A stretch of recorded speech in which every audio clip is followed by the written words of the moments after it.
ಗೌತಮ್ ಗಂಭೀರ್ ಅವರು ಈ ಪ್ಲೇಯರ್ಸ್ ನ ಸೆಲೆಕ್ಟ್ ಮಾಡದೆ ಹೋಗಿರೋದಕ್ಕೆ ಕೊಟ್ಟಿರೋ ರೀಸನ್ ನ ಕೇಳಿದ್ರೆ ನೀವು ಕೂಡ ಶಾಕ್ ಆಗ್ತೀರಾ ಗುರು. ಹೌದು ಗುರು, ಈ ಪ್ಲೇಯರ್ಸ್ ಯಾರಪ್ಪ ಅಂದ್ರೆ ರಜತ್ ಪತಿದಾರ್, ಭುವನೇಶ್ವರ್ ಕುಮಾರ್, ಕೃಣಾಲ್ ಪಾಂಡ್ಯ, ರಸಿಕ್ ಸಲಾಮ್ದಾರ್, ಸಂಜು ಸ್ಯಾಮ್ಸನ್ ಮತ್ತು ಅನ್ಸುಲ್ ಕಾಂಬೋಜ್. ಈ 6 ಪ್ಲೇಯರ್ಸ್ ನ ಏನಕ್ಕೆ ಸೆಲೆಕ್ಟ್ ಮಾಡಿಲ್ಲ ಅನ್ನೋ ರೀಸನ್ ನ ಕೇಳ್ಕೊಂಡ್ರೆ ನೀವು ಕೂಡ ಶಾಕ್ ಆಗ್ತೀರಾ. ಆ ರೀಸನ್ ನ ತಿಳ್ಕೊಳ್ಳೋಕು ಮುಂಚೆ ಯಾರನ್ನ ಚಾನಲ್ ಸಬ್ಸ್ಕ್ರೈಬ್ ಆಗಿಲ್ಲ ಪಟ್ ಅಂತ ಸಬ್ಸ್ಕ್ರೈಬ್ ಮಾಡ್ಕೊಳ್ಳಿ. ಹಾಗೆ ವಿಡಿಯೋ ಇಷ್ಟ ಲೈಕ್ ಮಾಡಿ, ವಿಡಿಯೋ ನಿಮ್ಮೆಲ್ಲ ಫ್ರೆಂಡ್ಸ್ ಕೂಡ ಶೇರ್ ಮಾಡಿ. ಬನ್ನಿ ಈ ಪ್ಲೇಯರ್ಸ್ ನ ಏನಕ್ಕೆ ಸೆಲೆಕ್ಟ್ ಮಾಡಿಲ್ಲ ಅನ್ನೋಕೆ ಮುಂಚೆ ಈ ಪ್ಲೇಯರ್ಸ್ ನ ಪರ್ಫಾರ್ಮೆನ್ಸ್ ಏನಿದೆ ಅಂತ ನೋಡೋದಾದ್ರೆ, ರಜತ್ ಪತಿದಾರ್ ಅವರು 2 ಸೀಸನ್ ಟ್ರೋಫಿ ಗೆದ್ದಿದ್ದಾರೆ. ಅದು ಅನ್ಕ್ಯಾಪ್ಡ್ ಇಂಡಿಯನ್ ಪ್ಲೇಯರ್ T20ಗೆ.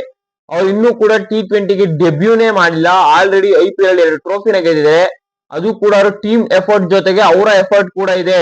ಅವರು ಕೂಡ ಬ್ಯಾಟಿಂಗ್ ಅಲ್ಲಿ 190+ ಸ್ಟ್ರೈಕ್ ರೇಟ್ ನ ಮೇಂಟೈನ್ ಮಾಡಿದ್ದಾರೆ ಲಾಸ್ಟ್ 2 ಇಯರ್ಸ್ ಅಲ್ಲಿ. ಮತ್ತು ಅವರು ರನ್ ಕೂಡ ಸ್ಕೋರ್ ಮಾಡಿದ್ದಾರೆ ಅದೇ ರೀತಿ. ಮತ್ತು ಅವರು ಬರೀ IPL ಅಲ್ಲಿ ಅಲ್ಲ, ಡೊಮೆಸ್ಟಿಕ್ ಅಲ್ಲೂ ಕೂಡ ಸ್ಮ್ಯಾಟ್ ಆಗಿರ್ಬೋದು, MPL ಮಧ್ಯಪ್ರದೇಶ್ ಲೀಗ್ ಆಗಿರ್ಬೋದು, ಬೇರೆ ಬೇರೆ ಡೊಮೆಸ್ಟಿಕ್ ಲೀಗ್ ಗಳಲ್ಲೂ ಕೂಡ ಚೆನ್ನಾಗಿ ಆಡ್ತಾ ಇದ್ದಾರೆ. ಇವರು ಕೂಡ ಚಾನ್ಸ್ ಸಿಕ್ಕಿಲ್ಲ. ಇನ್ನು ನೆಕ್ಸ್ಟ್ ಭುವನೇಶ್ವರ್ ಕುಮಾರ್ ಅವರು ಏನಪ್ಪಾ ಅಂದ್ರೆ ಈ ಸಲ ಪರ್ಪಲ್ ಕ್ಯಾಪ್ ಲೀಡರ್ ಬೋರ್ಡ್ ಅಲ್ಲಿ ಸೆಕೆಂಡ್ ಪ್ಲೇಸ್ ಅಲ್ಲಿ ಇದ್ರು ಮತ್ತು ಫಸ್ಟ್ ಇಂಡಿಯನ್.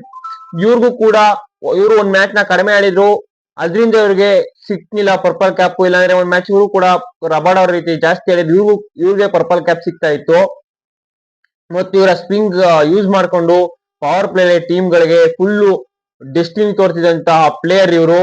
ಇನ್ನು ನೆಕ್ಸ್ಟ್ ರಸಿಕ್ ಸಲಾಮ್ದಾರ್ ಅವರು ಇಂಡಿಯನ್ ಅನ್ಕ್ಯಾಪ್ಡ್ ಪ್ಲೇಯರ್ ಅಲ್ಲಿ ಮೋಸ್ಟ್ ಸಕ್ಸೆಸಿವ್ ಪ್ಲೇಯರ್ ಯಾರು ಇದ್ದಾರೆ ಅಂದ್ರೆ ರಸಿಕ್ ಸಲಾಮ್ದಾರ್ ಅವರು.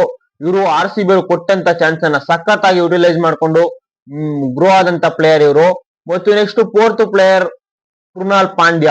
ಕೃಣಾಲ್ ಪಾಂಡ್ಯ ಗುರು ಎಂತ ಸ್ಪಿನ್ನರ್, ಎಂತ ಆಲ್ರೌಂಡರ್, ಬ್ಯಾಟಿಂಗ್ ಬೌಲಿಂಗ್ ಎರಡರಲ್ಲೂ ಕೂಡ ಆಡ್ತಾ ಇದಾರೆ. ಈಗ T20 ಟೀಮ್ ಗೆ ಬೇಕಾಗಿರುವಂತ ಪ್ಲೇಯರ್. ಇವರು ಕೂಡ ಕ್ವಾಲಿಫೈ ಸೆಲೆಕ್ಟ್ ಮಾಡ್ಕೊಂಡಿಲ್ಲ. ಈ 4 ಜನ ಕೂಡ ಸೆಲೆಕ್ಟ್ ಮಾಡ್ಕೊಳ್ಳದೆ ಹೋದಕ್ಕೆ ರೀಸನ್ ಏನಪ್ಪಾ ಅಂದ್ರೆ, ಈ 4 ಜನ ಕೂಡ RCB ಪ್ಲೇಯರ್ಸ್. ಗೌತಮ್ ಗಂಭೀರ್ ಅವ್ರಿಗೆ RCB ಕಂಡ್ರೆ ಆಗಲ್ಲ ಅಂತ ಹೇಳ್ತಾ ಇದ್ದಾರೆ. ಇದು ನಾನು ಹೇಳ್ತಾ ಇರೋದಲ್ಲ, ಗೌತಮ್ ಗಂಭೀರ್ ಅವರು ಹೇಳ್ತಾ ಇರೋ ವಿಷಯ ಅಲ್ಲ. ಇದನ್ನ ಸಾಮಾಜಿಕ ಮಾಧ್ಯಮಗಳಲ್ಲಿ ಕೆಲವು ಒಬ್ರು ಹಬ್ಬಿಸ್ತಾ ಇರುವಂತ ಸುದ್ದಿ. ನೋಡಿದ್ರೆ ಹೆಂಗೆ ಅನ್ಸುತ್ತೆ ಗುರು, 4 ಜನ ಕೂಡ ಅಷ್ಟು ಪರ್ಫಾರ್ಮೆನ್ಸ್ ನ ತೋರಿದ್ದಾರೆ, ಒಬ್ರು ಕೂಡ ಸೆಲೆಕ್ಟ್ ಮಾಡ್ಕೊಂಡಿಲ್ಲ.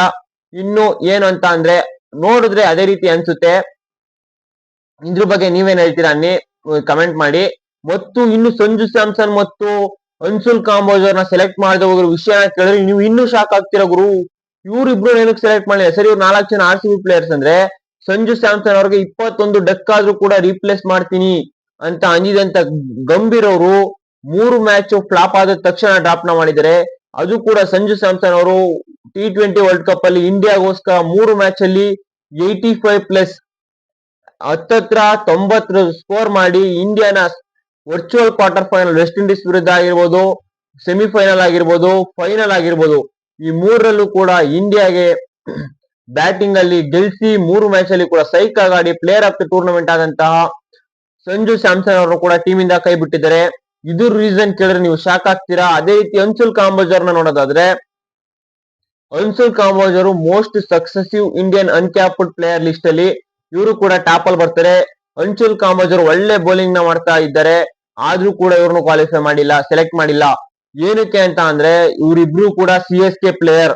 CSK ಧೋನಿ ಇದ್ದಾರೆ, ಧೋನಿ ಕಂಡ್ರೆ ಗಂಭೀರ್ಗೆ ಆಗಲ್ಲ. ಅದಕ್ಕೋಸ್ಕರ ಇವರಿಬ್ರು ಕೂಡ ಸೆಲೆಕ್ಟ್ ಮಾಡಿಲ್ಲ ಅಂತ ಕೆಲವೊಂದು ರೂಮರ್ಸ್ ನ ಹಬ್ಬಿಸ್ತಾ ಇದ್ದಾರೆ.